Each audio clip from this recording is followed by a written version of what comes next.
There's one. There's one now. There's one little rat now. Okay. The high Egyptian. Whoa. Taking the picture? Did I? Yeah. Yeah, it's running. The high Egyptian. Looks good though, doesn't it? I mean, it's a nice perspective head there. Look at it from one perspective, it's nice. Right on. So, I'm in very good shape here. But after all that, I mean, it takes a little while to just get this basic stuff back in order and then go on. I intend to buy a piano pretty soon, and then I have to look into, see, the foundation here is in very, very bad shape. I can't put a piano inside. And if the roof is leaking, it doesn't make sense to try to put a piano inside. And I got the wood started, so I'm going to cut that up in a couple of days. It probably... Do you at college always run late? Are you always behind yourself? I mean, you might really in academic life admit that that's so. There's so many social distractions.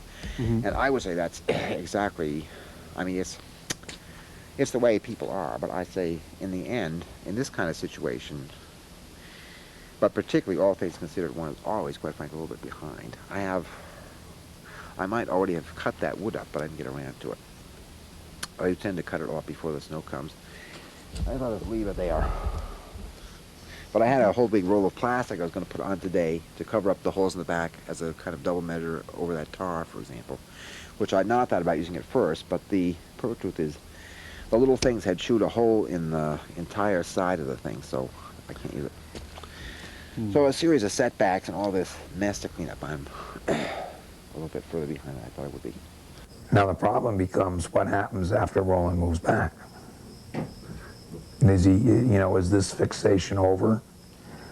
And he'll go on to something else, hopefully something like growing vegetables or something, or will he just start off where he left off, start up again?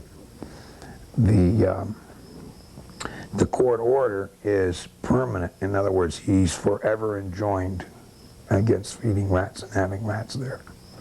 So if he starts it again, we'll just have to go and stop him again. And that would probably mean arrest.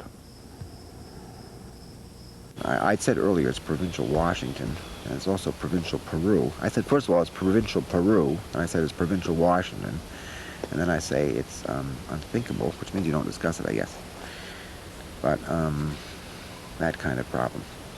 So the point was that, in fact, though I enjoyed having them, I didn't enjoy having to get rid of them because I didn't like them, to tell the truth. I didn't like things around here. But I didn't enjoy having them here. So I didn't, in the first case, or first opportunity, decide to get rid of them myself. And then later on, when other people approached the matter, I was offended, particularly when there were other alternatives, I thought, consistent with good manners and civic duty. And I think you'd be surprised, if you were me, by the funny kind of problematical way of dealing with every issue that I see.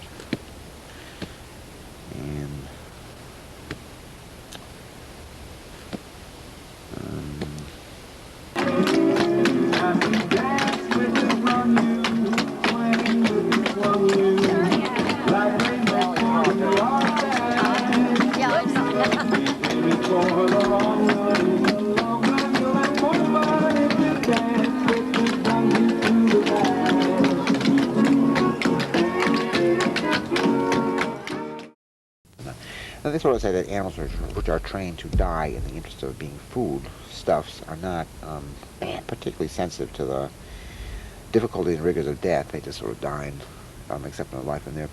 I suppose it's only true. But you might think under some circumstances, if in fact it was possible to, for example, if some boa constrictor in your Astro Gilberto in South America came to visit, you might think, well, this thing should be cultivated and not thrown away.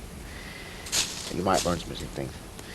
And, for example, that Pulag's rat, who is still around with a ghost. Some ghosts stuck. What's this? Some ghosts are left over. Ghosts of the rats, or? Yeah, they haven't got back in life yet. Sometimes they stay. But I don't know where they go. They're in flux, I think, between one life and the next, but they might hang around with you if you like them.